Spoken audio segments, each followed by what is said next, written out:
Ka Southwest Castles District Badminton Association minta gasngi kali oban pli perdai ke lempung ilakai jungki kena school kebalatip kum ke Southwest Castles District Inter School Badminton Championship arjar posau hamo karwat in the stadium Southwest Castles District.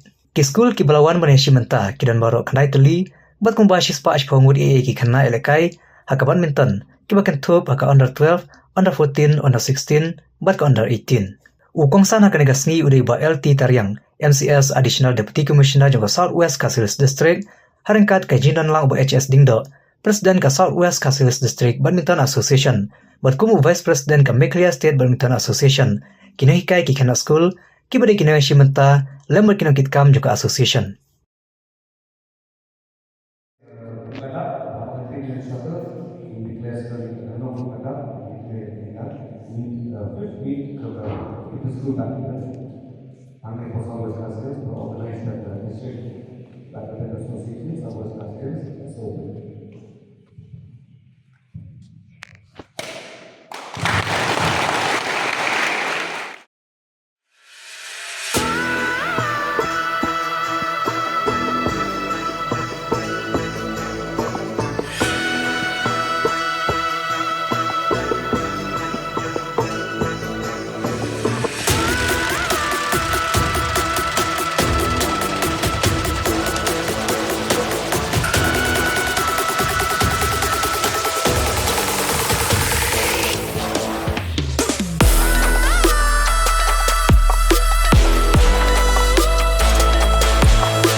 Ini kami sudah sering berikan menghilangkan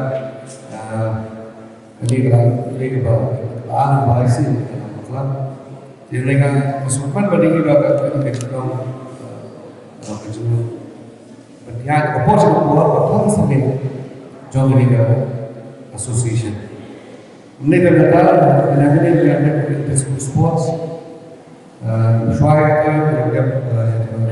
marathon run dan popular record dan beberapa sports events yang possible business.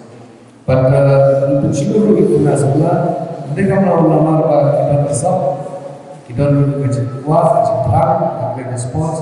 Pada kalian joki Department of Health, juru di District Sports Association, the organization kita boleh di events berbeda. Berkantor bagi badminton mereka rekod dan jalan berpindah. Orang yang guna, kam mendapat khusus. Pada sampai bagi ini ekor berarti berubah setahun ya. Kini aku kompet dengan kompetisi dengan fifth school competition beberapa negara Southwest Castles District Sports Badminton Association.